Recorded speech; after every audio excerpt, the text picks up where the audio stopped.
حاجانا دعا قلين. أعوذ بالله من الشيطان الرجيم. بسم الله الرحمن الرحيم. الحمد لله آمين. الحمد لله الحمد لله رب العالمين، والعاقبة للمتقين، والصلاة والسلام على أشرف الأنبياء والمرسلين. اما بعد، السلام علیکم و رحمت الله و برکاته. جماعت مسلمین، مادران، خواهران، حاجیان ها و خویش و تباران از دور و نزدیک آمده، همین شماهان را در این روز محفل عقیقه خوش آمدید تا نور دیده تاج سر میگوییم الحمدلله.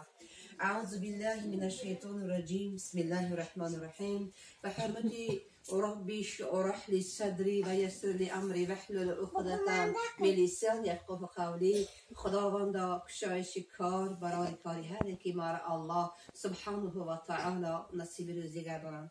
خداوندا در این خاندان فیض، برکات، تنصحتی، خاطر جامع و تمام خوشی های زندگی را خداوند نصیب روزی گرداند و آن خوشی هایی که رسول الله صلی الله علیه و آله و سلم در زندگانشان داشتند، خداوند همون خوشی ها را در هر خاندان امت رسول الله نصیب روزی گرداند. خداوند در قلب هر کی ما چه آرزو چه امید هست، خداوند همه مانه و همون آرزوی مطلوب خداوند برسانم.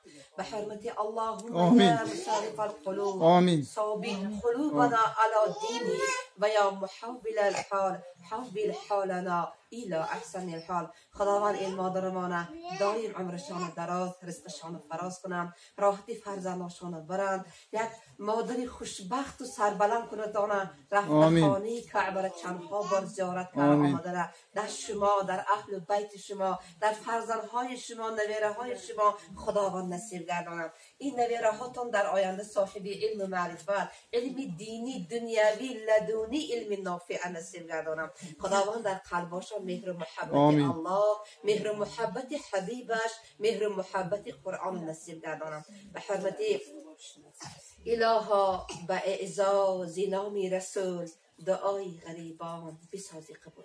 از خدای عزوجل امید داریم دعاهای ما در حق این خاندان، در حق این جماعت خداوند اجابت گرداند.